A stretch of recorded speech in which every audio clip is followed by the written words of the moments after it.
Hi hello investors. इस video के अंदर हम जो है एक ऐसी इंडस्ट्री के बारे में बात करेंगे जहां पिछले कुछ टाइम से बहुत ज़्यादा प्रॉब्लम चल रहा है। और ये इंडस्ट्री जो है, इस इंडस्ट्री के स्टॉक्स जो है पिछले एक साल से आपको लगभग ज़ीरो रिटर्न दे चुके हैं। लेकिन मार्केट के अंदर अगर आप देखोगे तो आपका री रेटिंग पीई क्या होता है, परसेप्शन और अर्निंग्स। जब आपके स्टॉक्स के अंदर परसेप्शन इंप्रूव होना स्टार्ट हो जाता है ना, तब उन स्टॉक्स का अगर आप देखोगे तो पी री रेटिंग होना स्टार्ट हो जाता है। और शेयर होल्डर्स पैसा कब बनाते हैं, जब कोई भी स्टॉक जो हो उसकी अर्निंग्स इंक्रीज हो रही हो या फिर पी री रेट हो रहा हो। तो इस इंडस्ट्री के अंदर जो है करंटली टर्न अराउंड वाली सिचुएशन आ चुकी है और प्लेयर्स जो है एक्चुअली टर्न अराउंड दिखा रहे हैं। तो यहाँ पे पी री रेटिंग का पोटेंशियल जो है बहुत ज़्यादा स्ट्रांग है। और इसके साथ साथ कंपनीज की जो है अर्निंग्स भी इंक्रीज होने का अच्छा खासा पोटेंशियल है। और ये सेक्टर के अंदर जो पहली चीज़ें चलती थी ना, वह उसके अंदर अगर आप देख रहे हो तो थोड़ा सा चेंजेस देखने मिल रहा है। मतलब क्या कि सेक्टर के अंदर, ये स्पेस के अंदर स्ट्रक्चरल चेंजेस हो रहे हैं जहां प्लेयर्स कुछ ना कुछ नया लेकर आ रहे हैं। इस वीडियो के अंदर बात करेंगे हम जो है स्टील पाइप्स और स्टील ट्यूब्स वाली इंडस्ट्री को डिस्कस करेंगे। स्टील इंडस्ट्री के अंदर अगर आप देखोगे तो यार पिछले एक साल से इतने ज़्यादा प्रॉब्लम चल रहे हैं। अगर आप स्टील प्राइसेस को ही देखोगे तो वही इतने ज़्यादा फ्लक्चुएट हो रहे हैं कि आपकी स्टील कंपनीज बहुत ज़्यादा सफ़र कर रही है। आप देखो यहाँ से मार्च 2022 से अगर आप अभी फेब्रुआरी आपके अभी तक के 2025 के प्राइसेस देखोगे स्टील के, तो हमें एकदम इमेंस वॉलेटिलिटी देखने मिली है स्टील के प्राइसेस के अंदर। जहां अगर आप अप्रैल और मई के टाइम पे ही देखोगे 2024 में, तो वहां से स्टील के प्राइसेस जो है फॉल होना स्टार्ट हो गए थे। और जब आपके स्टील के प्राइसेस जो है फॉल होना स्टार्ट हो जाते हैं, तो जो कंपनी जो कि एक्चुअली स्टील बनाती है, वो स्टील तो एक कमोडिटी होता है, तो जैसे ही कमोडिटी के प्राइसेस फॉल होने लगते हैं तो एक आपके स्टील बेचने वाली जो कंपनीज है उनको भी प्रॉब्लम होने लगता है, जैसे कि टाटा स्टील हो गया, जेएसडब्ल्यू स्टील हो गया। और फिर इसके बाद आपके जो दूसरे प्लेयर्स हैं ना, स्टील पाइप, स्टील ट्यूब्स वाली इंडस्ट्री है जिसमें एपीएल, अपोलो और जेटीएल इंडस्ट्रीज जैसे प्लेयर्स काम करते हैं, तो अगेन उनको भी जो है प्रॉब्लम फेस करना स्टार्ट कर देते हैं ये लोग। क्यों? क्योंकि स्टील का प्राइस रिड्यूस हो रहा है ना। तो उस हिसाब से अगर आप देखोगे तो इन कंपनीज की जो है रेवेन्यू ग्रोथ दो तरीके से होती है। एक होता है आपका वॉल्यूम ग्रोथ और दूसरा जो होता है आपका वैल्यू ग्रोथ।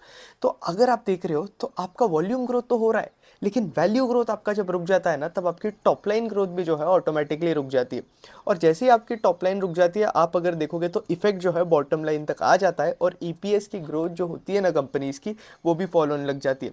इसके साथ साथ इन कंपनीज के मार्जिन जो होते हैं वो भी बहुत ज़्यादा सफ़र कर रहे थे अगर आप देखोगे तो FY25 और FY24 के अंदर। तो एक साल से बहुत ज़्यादा प्रॉब्लम चल रहा है इस इंडस्ट्री के अंदर। एक और बहुत बड़ा प्रॉब्लम बताऊं तो चाइना के तरफ से जो है डंपिंग होनी स्टार्ट हो गई थी। अब चाइना क्या कर रहा था, उनके पास बहुत बड़ी कैपेसिटीज़ है स्टील की, तो वो इंडिया में आके जो है बस डंप कर रहा था। इसके वजह से भी इंडिया के अंदर जो स्टील के प्राइजेस है ना, उसके अंदर फॉल देखने मिला। और रॉ मटेरियल के अंदर इतनी ज़्यादा वॉलेटिलिटी क्यों थी? क्योंकि एक तो हमारे जियो पॉलिटिकल टेंशंस बहुत थे। जब ग्लोबली चीज़ें जो है अनसर्टेन हो जाती है, तब आपकी कमोडिटी के प्राइसेस भी जो है उसके अंदर हमें बहुत ज़्यादा वॉलेटिलिटी देखने मिलती है। जैसे कि आपने अभी गोल्ड के केस में देखा, स्टील के केस में देख रहे हो, तो वही सीन था। तो ये कंपनीज को भी जो है बहुत ज़्यादा प्रॉब्लम देखने मिल रहा था। एसजी मार्ट नाम की भी एक कंपनी है जो कि एक्चुअली सफ़र कर रही है ये सेक्टर के वजह से भी। उनका भी टॉप लाइन ग्रोथ, मार्जिन्स वगैरह एकदम कंप्रेस हो गया ये वाले इशू की वजह से। और फिर इसके साथ साथ FY24 और FY25 के अंदर अगर आप एक चीज़ देखोगे तो अभी FY25 में इलेक्शंस हुए थे। तो जैसे ही इलेक्शन होता है, गवर्नमेंट क्या करता है पता है क्या? वो अपने गवर्नमेंट की एड कैंपेन्स होती है ना, जिसके वजह से वो लोग इलेक्शंस प्रमोट करते हैं, वहाँ पे ये लोग ज़्यादा स्पेंड करते हैं एज़ कम्पेयर टू आपका इंफ्रा बूम या फिर आपके कंट्री के अंदर एक्सपांशन करने के लिए, ग्रोथ करने के लिए। तो फालतू जगह पे अगर मैं आपको जेन्युइनली बताऊँ तो स्पेंडिंग ज़्यादा होती है एज़ कम्पेयर टू आपकी प्रोडक्टिव जगह। तो इसके वजह से आपके सारे इंडस्ट्री के अंदर इंफ्रास्ट्रक्चर स्पेंडिंग वगैरह जो है रिड्यूस हो गई थी। आप अगर कॉन्ट्रैक्ट्स देखोगे तो कॉन्ट्रैक्ट्स तो थे लेकिन स्पेंडिंग रिड्यूस हो गई थी। तो इसके वजह से जो है बहुत ज़्यादा प्रॉब्लम हुआ था बॉस, बहुत ज़्यादा प्रॉब्लम।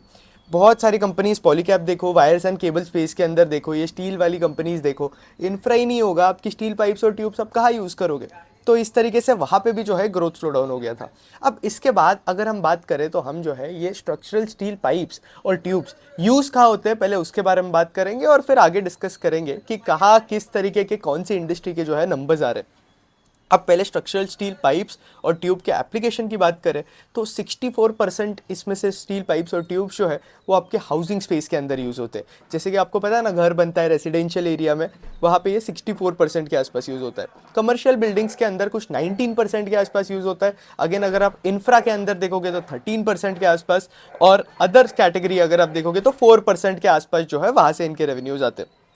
फिर इसके बाद अगर आप इंडिया का स्टील ट्यूब मार्केट पोटेंशियल देखोगे तो as percentage of steel market आपका जो स्ट्रक्चरल ट्यूब्स है ना वो कुछ 24%, नहीं FY 24 के अंदर इंडिया के अंदर सिर्फ 6.5% के आसपास था, सिर्फ 6.5%। और बाकी कंट्रीज़ के अंदर अगर आप देखोगे तो आपका स्ट्रक्चरल ट्यूब का मार्केट जो है कंपैरेटिवली बहुत ज़्यादा बड़ा है। इसके साथ साथ अगर आप इंडिया का ग्रोथ एक्सपेक्टेड देखोगे तो ग्रोथ जो है FY 24 से FY 30 तक आपके स्ट्रक्चरल ट्यूब्स के अंदर 10% CAGR के ग्रोथ रेट पे जो है कंपनीज ग्रो करना जो है एक्सपेक्टेड है। और फिर इसके बाद अगर आप स्ट्रक्चरल ट्यूब मार्केट शेयर देखोगे तो अगेन आपका जो HR बेस्ड स्टील ट्यूब्स है उसका शेयर कंपैरेटिवली इंक्रीज हो जाएगा और आपका स्क्रैप स्टील बेस्ड ट्यूब्स जो है उसका शेयर कंपैरेटिवली रिड्यूस हो जाएगा। अब HR बेस्ड स्टील ट्यूब्स का शेयर जो है इंक्रीज क्यों होगा, क्योंकि HR coil steel based tubes जो है आपकी एकदम सुपीरियर क्वालिटी की होती है। इसके साथ साथ यहाँ बेटर कॉस्ट एफिशिएंसी भी होती है कंपनी के लिए, और ये लोग अगर आप मोर और लेस देखोगे तो बेटर होती है एज कम्पेयर टू आपका दूसरा वाला ऑप्शन। तो ये सीन चल रहा है करंटली इस इंडस्ट्री का जो है, इस तरीके से ट्रेंड चल रहा है, ठीक है। अब आगे जाकर जो है कंपनीज के बारे में बात करते हैं। इसके अंदर दो प्लेयर्स हैं जिनके बारे में मेरे को बात करना है, एक है आपका JTL इंडस्ट्रीज और दूसरा जो है आपका APL अपोलो। अब APL अपोलो और JTL इंडस्ट्रीज के पिछले साल के अगर आप नंबर देखोगे तो इंडस्ट्री जो है अफेक्टेड थी। टर्न अराउंड तो अभी अभी थोड़ा स्टार्ट होगा, तो जब इंडस्ट्री अफेक्टेड होती है तब आपके नंबर्स भी अगर आप देखोगे तो बहुत पॉजिटिव नहीं आते। तो यहाँ पे अगेन अगर आप JTL के नंबर्स देखोगे तो JTL हालांकि APL अपोलो से बहुत छोटा प्लेयर है। JTL की कैपेसिटी और APL अपोलो की कैपेसिटी अगर आप कंपेयर करोगे तो आई थिंक APL अपोलो की कैपेसिटी कुछ 4x या 5x है JTL से अगर हम कंपेयर करें तो JTL के नंबर्स अगर आप देखोगे, आप स्टॉक प्राइस भी देख लो तो स्टॉक कहाँ था और कहाँ हो गया, लगभग 50% के आसपास करेक्ट हो गया JTL का। या नंबर्स की बात करें तो पिछले 4 क्वार्टर से बिल्कुल भी ग्रोथ नहीं आ रही है JTL के अंदर, और इनफैक्ट पिछले क्वार्टर के अंदर तो डी ग्रोथ भी हुई है। लेकिन मार्जिन्स अगर आप देखोगे तो जो मार्जिन्स जो है वो फॉल हो चुके थे, 6% के आसपास आ गए थे मार्जिन्स, वो मार्जिन जो है फिर से इंक्रीज होने स्टार्ट हो चुके हैं। तो ये एक पॉजिटिव बात है इस कंपनी के अंदर। बट JTL के केस में प्रॉब्लम क्या आ जाता है, मैं आपको सिंपली बताता हूँ। JTL जो है बहुत छोटा प्लेयर है, तो ऑब्वियसली JTL इतना छोटा प्लेयर होने के बाद हम एज अ इन्वेस्टर JTL के अंदर ग्रोथ जो है कंपैरेटिवली ज़्यादा एक्सपेक्ट करते हैं। लेकिन JTL के अगर आप FY 25 का परफॉर्मेंस देखोगे तो इनके वैल्यू एडेड प्रोडक्ट्स हैं, इनके सिर्फ 24% ऑफ सेल्स आती है। अब स्टील कंपनीज क्या कर रही है पता है क्या, इनके दो प्रोडक्ट्स है, एक आपके नॉर्मल प्रोडक्ट और दूसरे वैल्यू एडेड प्रोडक्ट्स। जब ये लोग वैल्यू एडेड प्रोडक्ट्स पे ज़्यादा फोकस करते हैं ना, तब ऑटोमेटिकली अगर आप देखोगे तो इनके मार्जिन जो है ना इंप्रूव होने स्टार्ट हो जाएंगे। तो इसलिए APL Apollo tubes JTL tubes दोनों यही कर रहा है, मैक्सिमम फोकस इनका वैल्यू एडेड पे। तो वैल्यू एडेड इनका कुछ 24% के आसपास जो है कंट्रीब्यूट करता है, जिसका शेयर ये लोग इंक्रीज करते जा रहे हैं धीरे धीरे, जिसकी वजह से अगेन आपके मार्जिन जो है बहुत ज़्यादा पॉजिटिवली अफेक्ट हो गया। फिर उसके बाद अगर आप JTL को देखोगे तो इन्होंने जो है एक एक्विजिशन किया था एक कंपनी का जिसका नाम था नभा स्टील। एक्सपोर्ट और आपका डोमेस्टिक का अगर आप देखोगे तो 91% जो है आपका डोमेस्टिक से सेल्स आता है और 9% के आसपास जो है आपका एक्सपोर्ट्स के थ्रू सेल आता है। अब करंटली अगर आप देखोगे तो सिनेरियो इतना ज़्यादा वॉलेटाइल था इन कंपनीज़ के अंदर कि इतना कन्फ्यूजन हो चुका है, ना कोई ग्रोथ आ रही है, ना टॉप लाइन ग्रोथ आ रही है, ना वॉल्यूम ग्रोथ आ रही है। अब JTL बीइंग अ छोटी कंपनी, मेरी क्या एक्सपेक्टेशन है कि JTL जो है एज कम्पेयर टू आपका APL Apollo comparatively faster pace पे ग्रो करेगी, राइट। लेकिन अगर आप एज अ छोटी कंपनी छोटे बेस पे ही आप APL अपोलो जो कि आपका सेक्टर का मार्केट लीडर है उससे ही कम पेस पे ग्रो कर रहे हो तो फिर क्या फ़ायदा है। तो इसलिए JTL पहले एक्चुअली बहुत फास्ट पेस पे ग्रो करता था, लेकिन JTL की ग्रोथ अगर आप देखोगे तो अभी जाकर रिड्यूस हो गई है, क्योंकि FY 25 के अंदर अगर आप देखोगे तो इनका सिर्फ 13% के आसपास का ग्रोथ है, सिर्फ 13% का, जो कि बिल्कुल अच्छा नहीं है यार। मतलब इस कंपेयर टू अगर मैं APL अपोलो को ही कंपेयर कर लूँ तो APL अपोलो इतना बड़ा बेस होने के बाद भी 20% के आसपास ग्रो कर रहा है, जो कि एक्चुअली डिसेंट है। और अगर आप APL अपोलो के क्वार्टरली नंबर्स देखोगे तो अभी Q4 के अंदर ही इन्होंने जो है 15% 16% के आसपास ग्रो किया है। मार्जिन इनके बेटर होने स्टार्ट हो गए। Q3 के अंदर इन्होंने कुछ 30% के आसपास टॉप लाइन की ग्रोथ की थी। और अगेन अगर आप पूरे साल का देखोगे तो इन्होंने अपनी टॉप लाइन जो है सिर्फ 14% के आसपास जो है इंक्रीज़ की है। मार्जिन आपको फॉल देखने मिल रहा है, लेकिन यहाँ से एक्सपेक्टेशंस ये है कि मार्जिन यहाँ से इंक्रीज़ हो गए, ठीक है। अब APL अपोलो क्या कर रहा है, ये भी वही कर रहा है जो आपका JTL कर रहा है, कॉस्ट एफिशिएंसीज पे फोकस कर रहा है। क्योंकि जितने कम कॉस्ट पे आप आपके स्टील ट्यूब्स बना पाओगे उतना ज़्यादा आपके लिए एज अ प्लेयर बेटर रहेगा, क्योंकि आपके मार्जिन इंप्रूव हो गए। तो बहुत सारी कंपनीज, बहुत इंडस्ट्री के अंदर ये ट्रेंड देखने मिल रहा है कि कॉस्ट एफिशिएंसीज ये लोग किस तरीके से कर रहे हैं। ये लोग आपका रिन्यूएबल एनर्जी जनरेशन की तरफ जा रहे हैं, जैसे कि विंड टर्बाइन हो गया, सोलर हो गया, तो यहाँ पे ऑटोमेटिकली आपके कॉस्ट जो है वो फॉल होने लगते हैं। तो ये चीज़ जो है ये लोग कर रहे हैं। इसके साथ साथ इनका भी वैल्यू एडेड प्रोडक्ट्स के ऊपर बहुत ज़्यादा फोकस है। तो इनकी जो गैल्वेनाइज ट्यूब्स है, जहाँ अगर आप इनका एबिटा पर टन देखोगे, एबिटा पर टन जो है एक बहुत इंपॉर्टेंट मेट्रिक है जो कि आपको ट्रैक करना चाहिए इस इंडस्ट्री के अंदर। तो यहाँ अगर आप इनका एबिटा पर टन देखोगे तो इनका अपोलो स्ट्रक्चरल हैवी वाले कैटेगरी के अंदर सबसे ज़्यादा एबिटा पर टन है, लाइट वाले कैटेगरी के अंदर 5700 के आसपास है। लेकिन ये लोग जनरल कैटेगरी के अंदर अगर आप देखोगे तो ऑटोमेटिकली जनरल कैटेगरी आपका वैल्यू एडेड प्रोडक्ट नहीं होता है, ऑर्गेनाइज्ड अनऑर्गेनाइज सब लोग ये टाइप ऑफ प्रोडक्ट बना रहे हैं। तो यहाँ अगर आप देखोगे अगेन तो 2800 के आसपास जो है इसका एबिटा पर टन है। जितना ज़्यादा आपके प्रोडक्ट का एबिटा पर टन रहेगा उतना ज़्यादा आपके कंपनी के लिए बेटर रहेगा, क्योंकि आप ऐसा अज्यूम कर सकते हो कि आपके कंपनी के अंदर वैल्यू एडेड प्रोडक्ट्स जो है वो इंक्रीज़ होते जा रहे हैं। तो ये चीज़ जो है आपको देखनी पड़ेगी। अब एपीएल अपोलो भी वही कर रहा है कि इनका कमोडिटी पोर्टफोलियो जो है ना वो ये लोग रिड्यूस कर रहे हैं और वैल्यू एडेड पे जो है मैक्सिमम फोकस कर रहे हैं। वैल्यू एडेड का शेयर जो है ना बहुत फास्ट इंक्रीज़ करना है। तो कंपनी के प्लान्स भी वही है। करंटली अगर आप इनकी कैपेसिटी देखोगे तो कुछ 4.5 मिलियन टन के आसपास इनकी कैपेसिटी है, जो कि ये लोग आपका 7 मिलियन टन के आसपास लेकर जाने वाले कुछ FY27 या 27 के आसपास। अब यहाँ पे इन्होंने 6.8 मिलियन टन का दिखाया है, लेकिन कॉनकॉल के अंदर इन्होंने 7 मिलियन टन के आसपास बोला था। फिर उसके बाद अगर आप एपीएल अपोलो को देखोगे तो हम जो है इनके एक बार कॉनकॉल के बारे में बात करते हैं, क्योंकि इनकी कॉनकॉल ही जो है सबसे इंटरेस्टिंग लगी थी मुझे, क्योंकि बहुत सुपर और बहुत चेंजेस जो है इस इंडस्ट्री के अंदर हमें जो है आइडिया लगेगा इनके कॉनकॉल के थ्रू। अब वॉल्यूम गाइडेंस देखोगे तो मैनेजमेंट ने क्या गाइडेंस दिया है, अगले 3 से 4 साल के लिए ये अपने वॉल्यूम जो है 20% पे ग्रो कर सकते। जेटीएल ने क्या पेस पे ग्रो किया, 13%। एपीएल अपोलो क्या गाइडेंस दे रहा है अगले 3 साल के लिए, 20%, सेक्टर लीडर होने के बाद भी। तो यहाँ पे अगर आप देख रहे हो तो सेक्टर लीडर का जो है कंपैरेटिवली एक वो प्रेजेंस होता है ना, वो फील हो रहा है यहाँ पे। तो ये सीन चल रहा है। अब इसके बाद अगर आप एबिटा पर टन का गाइडेंस देखोगे तो एबिटा पर टन का गाइडेंस जो है इन्होंने 5000 दिया हुआ है, 5000 पर टन फॉर आपका FY26। अब करंटली अगर आप एबिटा पर टन देखोगे एज ऑफ Q4 FY25 तो वो जो है 4800 के आसपास था, और FY25 के अंदर देखोगे तो प्राइजेस फॉल हो गए थे, बहुत ज़्यादा दिक्कत हुई थी।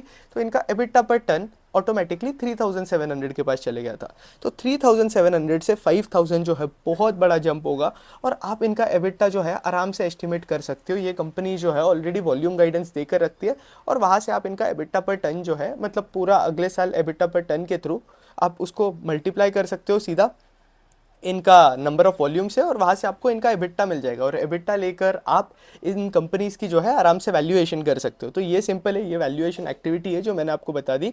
आप एक बार वैल्यूएशन करो और फिर कमेंट सेक्शन में नीचे डाल देना। उसके बाद अगर आप देखोगे यहाँ पे तो इन्होंने क्या गाइडेंस दिया है, इन्होंने ये बताया कि इस बार वॉल्यूम ग्रोथ जो है FY26 के अंदर इनकी 4 मिलियन टन्स के आसपास एक्सपेक्टेड है। अभी करंटली जो है 3.16 मिलियन टन के आसपास थी। इन्होंने जो गाइडेंस दिया था ना वो इन्होंने लगभग एक्सीड किया हुआ है, और इसके साथ साथ इनका ये प्लान है कि लॉन्ग टर्म में इन्हें जो है 10 मिलियन टन्स के आसपास जाना है बाय द ईयर आपका FY30। तो FY30 तक अगर मैं 10 मिलियन टन्स को लेकर चलूँ, ये नंबर का एक्सपेक्टेशन रखूँ, तो कुछ 30% CAGR के आसपास जो है अपने वॉल्यूम से लोग ग्रो करने वाले। इसके साथ साथ ये कंपनी के अंदर आपको वॉल्यूम के साथ वैल्यू ग्रोथ भी मिलेगी। तो रेवेन्यू के अंदर ऑटोमेटिकली अगर आप देखोगे तो रेवेन्यू जो है कंपैरेटिवली और ज़्यादा फास्ट पेस पे इंक्रीज होंगे, क्योंकि ये लोग वैल्यू एडेड प्रोडक्ट्स के ऊपर फोकस कर रहे हैं, राइट। और अगेन ये लोग मार्जिन्स अपने इंप्रूव कर रहे हैं, ऑपरेटिंग लेवरेज भी जो है कंपनी के अंदर किक इन होना स्टार्ट हो जाएगा, जैसे कि आपके मैनेजमेंट ने जो है कॉन कॉल के अंदर बताया। तो यहाँ पे अगर आप देखोगे तो एपीएल अपोलो के अंदर सबसे इंटरेस्टिंग चीज़ क्या है जो कि मैं बात कर रहा था, अगर आप बाहर अनऑर्गेनाइज प्लेयर्स को देखोगे ना, या फिर नॉर्मली आपके जेटीएल वगैरह जैसे प्लेयर्स को देखोगे ना, तो इनके केस में आपका जो मार्केट शेयर है ना वो ये लोग ज़्यादा केटर नहीं करते। जितना ज़्यादा मार्केट शेयर आप उस इंडस्ट्री का केटर करते हो ना, उतना ज़्यादा आपके पास जो है आप प्रीमियम डिमांड करने का एक्सेस रखते हो आपके क्लाइंट्स के थ्रू, राइट।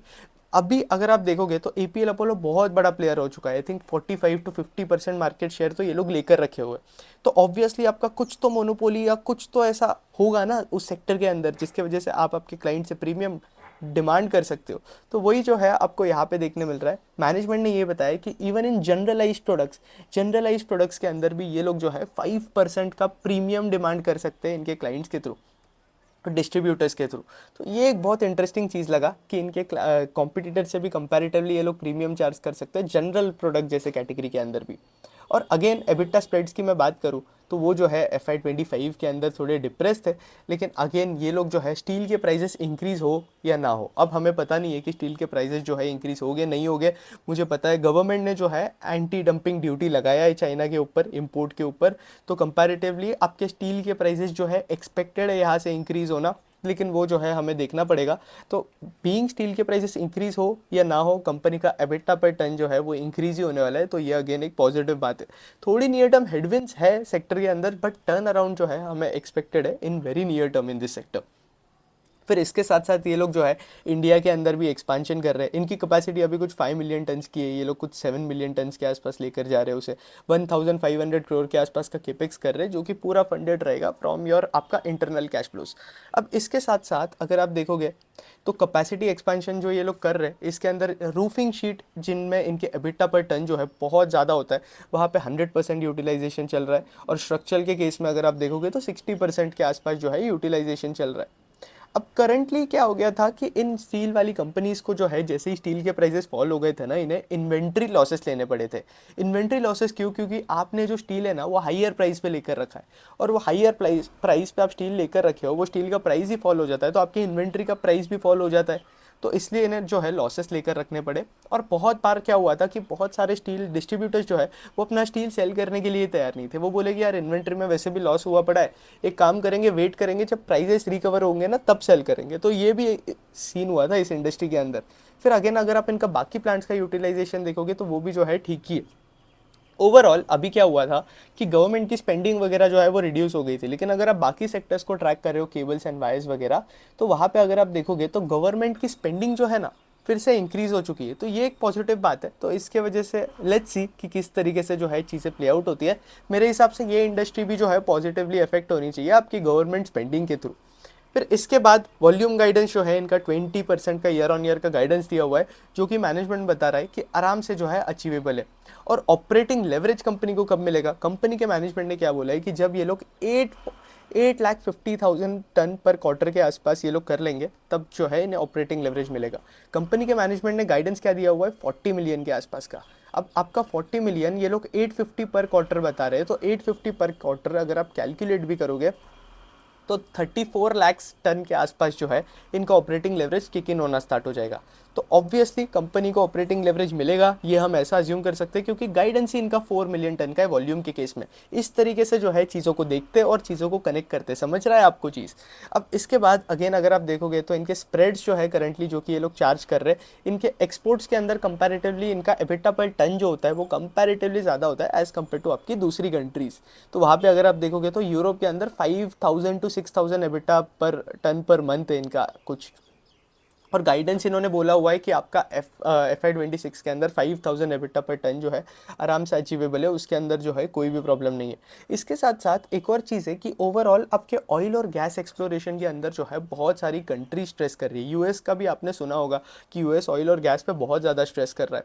तो वो वाले ट्यूब्स जो है ना, वहाँ से भी जो है अच्छी खासी ग्रोथ देखने मिल रही है हमें। और कंपनी का मैनेजमेंट ने भी यही बताया कि ये लोग वो वाले कैटेगरी के अंदर भी फोकस कर रहे हैं, और इनका ये टारगेट है कि वो वाली ऑयल वाली ट्यूब्स जो है ना, आपकी स्पेशलिटी वाली ट्यूब्स, वो जो है 5 to 10% ऑफ टोटल कैपेसिटी हो जाए बाय द ईयर आपका FY30। तो वहाँ पे अगेन अगर आप देखोगे तो वो भी एक वैल्यू एडेड प्रोडक्ट है, जहाँ मार्जिन जो है आपके कंपैरेटिवली ज़्यादा हो गए।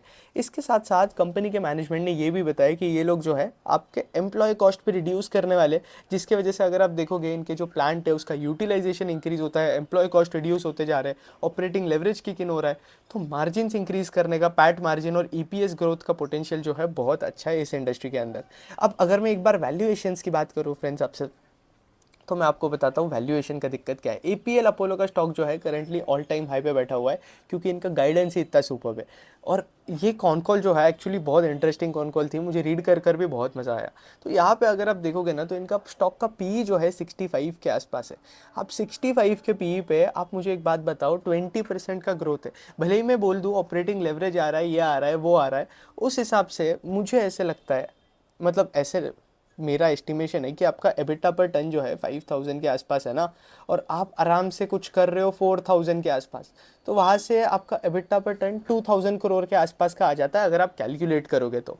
तो उस हिसाब से आप जो है ईपीएस ग्रोथ कैलकुलेट करो इसकी, या पैट आप कैलकुलेट कर लो और फिर ईपीएस ग्रोथ कैलकुलेट कर सकते हो, और फिर उसके बाद जो है आप खुद ही वैल्यूएशन कैलकुलेट कर लोगे। मेरे हिसाब से तो स्टॉक जो है 65 का पी है, तो थोड़ा बुल पेयर बेस बनाकर देख लो। ऐसे तो इसका अपसाइड जो है रियलाइज़ हो चुका है, ऐसे मेरे को लगता है, बट यहाँ से भी थोड़ा बहुत अपसाइड पोटेंशियल है स्टॉक के अंदर, ऐसे दिख कर आता है। री रेटिंग अपॉर्चुनिटी है अगर सेक्टर को जो है यही हायर पी मिलता रहा, या फिर सेक्टर के अंदर जो है इसी तरीके की ग्रोथ जो है वो चलती रही, तो वो जो है हमें ट्रैक करना पड़ेगा।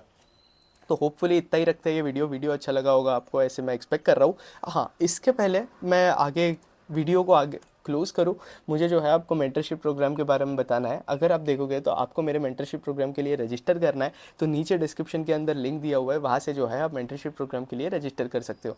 मैं ऑलरेडी बहुत लोगों को मेंटर कर चुका हूँ, ओवर 100+ पीपल को जो है मैंने ऑनलाइन मेंटर किया है, ऑफलाइन मेंटर किया है, दोनों को इंक्लूड करके।